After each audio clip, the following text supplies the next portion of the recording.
In this video, I'm going to show you how to make a hollow sphere by joining two pinch pots together. So what we're going to do is we're going to start with about 3.5 to 4 pounds of clay, wedged up and compressed into a solid sphere. Other things you'll need: I have a small towel that I've made into a nest by rolling it up and curling it around so it can hold my sphere. I have my smooth metal rib. I have my serrated rib. I have a wire tool, wire cutoff tool, a sponge, and a bucket of water. Now to make this hollow sphere, we're going to cut this in half with our wire tool as perfectly as possible.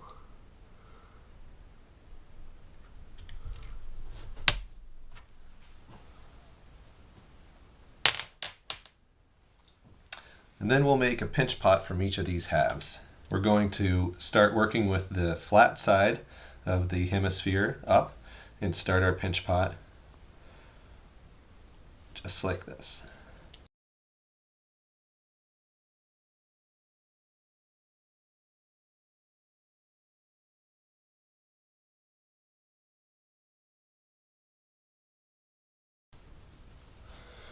I'm pinching the walls of this pinch pot to be about 1/2 of an inch thick. I'm going to leave the rim about 3/4 of an inch thick. That will allow for a lot of surface area to connect these two.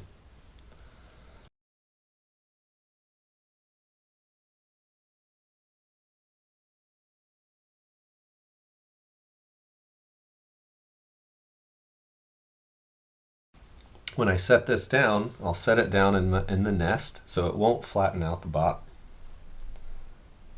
Now I'll repeat and make this one the same way.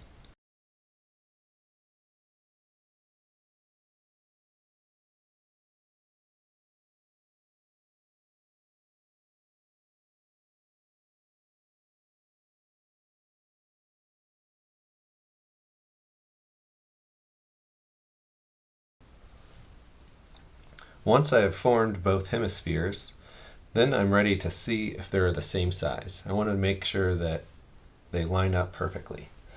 So we'll do what's called a dry fit. So I'll line these up. And I can see that this one is much larger. So I need to stretch this one out to fit the size of the larger hemisphere. It's difficult to make something that's wider smaller. Best way is to stretch the smaller one.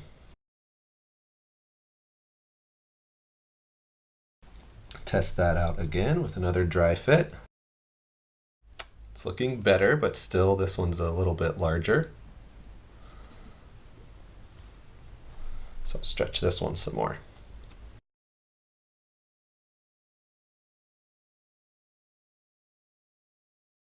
That looks a lot better. They seem to both fit together well. So now we're ready to join the two parts together. And to join two pieces of clay, we need to slip and score. And so what we're going to do is we're going to use our serrated rib, and we're going to score the two surfaces that will be combined, that will be pushed together. We're going to score the surface generously. We want to make sure we really get in there and scratch up that clay really well. We're going to do that on both surfaces.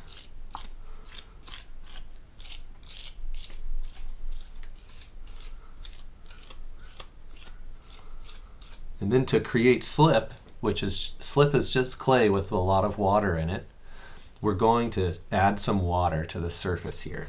So I'll take my sponge, get it wet. I'm going to squeeze most of the water out of it, just so there's a little bit in there, and then come in and add just a bit of moisture to the surface here. Both. I just want to see a little bit of shiny water on the surface. I don't want to add a whole lot of water. Too much water will keep the two pieces from sticking together well.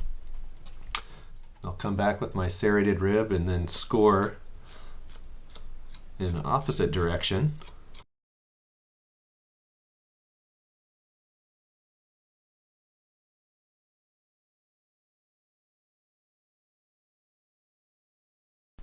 We'll add moisture again.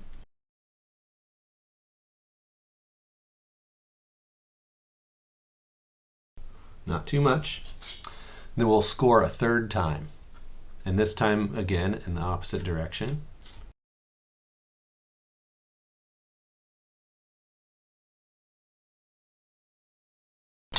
Once you've scored, slipped, scored, slipped, scored, so score 3 times, slipping in between each score mark. The last thing you do is score, and then we're going to push those 2 parts together. So I'm going to line them up, put the 2 halves together. Now I'm going to kind of wiggle them together a little bit and then compress that seam with my thumb. Working my way around, being careful not to dent the sphere too much. Compressing that seam together.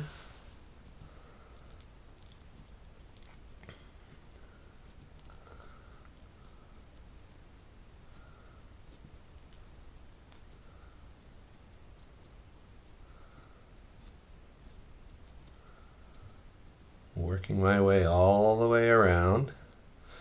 Now I've gone around once, I'm going to go around one more time and really make sure that I get that compressed really well. Pressing down in on that seam.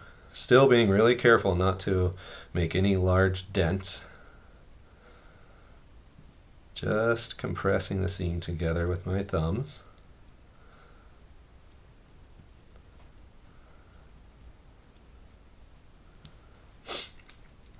Now this doesn't look too much like a sphere, does it? It looks more like a giant lentil or a flying saucer or something. Well, what we're going to do now is we're going to work that seam together with our serrated rib. So we're going to work back and forth across the seam. Hold the serrated rib in your hand like this, with a thumb on one side and fingers on the other so you can bend it. This curve that you can make with the rib matches the curve that we want on our sphere. And we're just going to work the clay back and forth across that seam.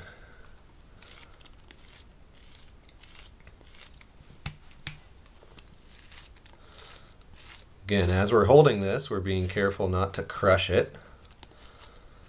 Just really want to ensure that seam is compressed and the clay is worked back and forth across the surface of that seam. Now I might rotate this so I can compress the other direction. Once you have that seam sealed really well, now we can come in and apply some pressure and push this lintel into more of a sphere shape. We have air trapped in there, so we can apply a little bit more pressure than we could have before, pushing this into a more spherical form.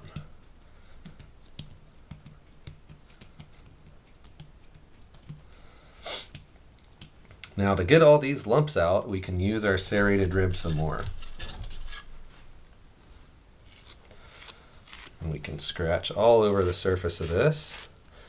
We can pick up clay on the rib and then deposit it into low spots.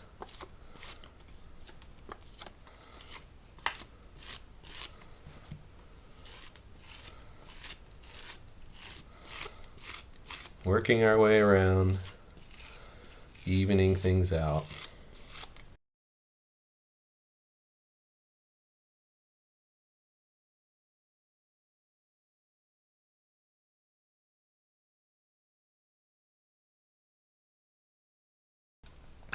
Once you feel like you've scored the surface and evened it out as much as you can with your serrated rib, now we're going to use our smooth metal rib. And we're going to continue to smooth and refine the surface, compressing the clay together.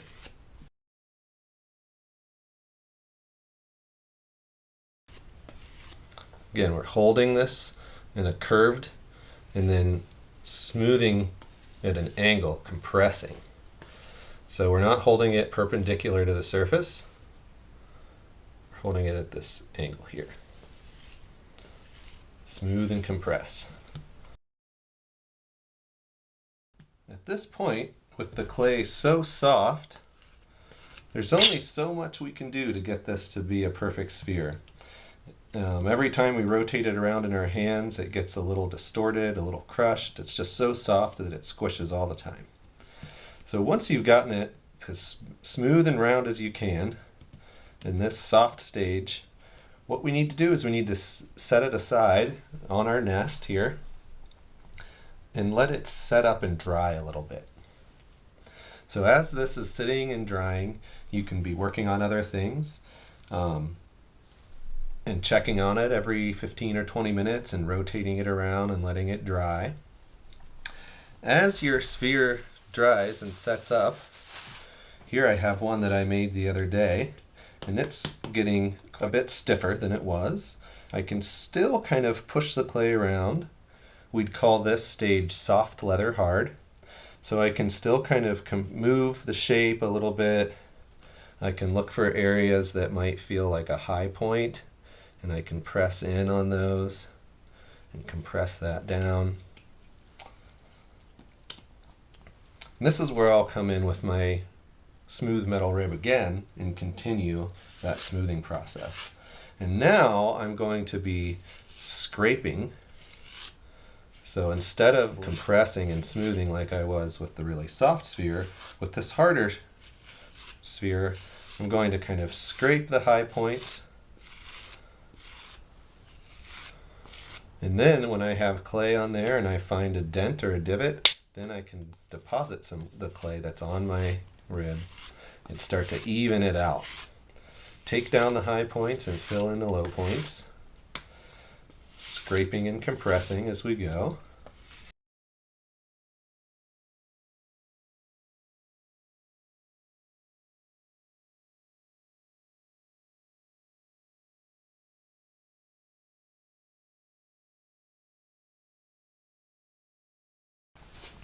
What I'm doing now is I'm looking at this profile of the sphere, and I'm looking for areas that seem like they're a bit high, and then I'll just compress and apply a little bit of pressure like this. See how this is like a flatter spot here and a higher spot here, so I'm going to press down on that a little.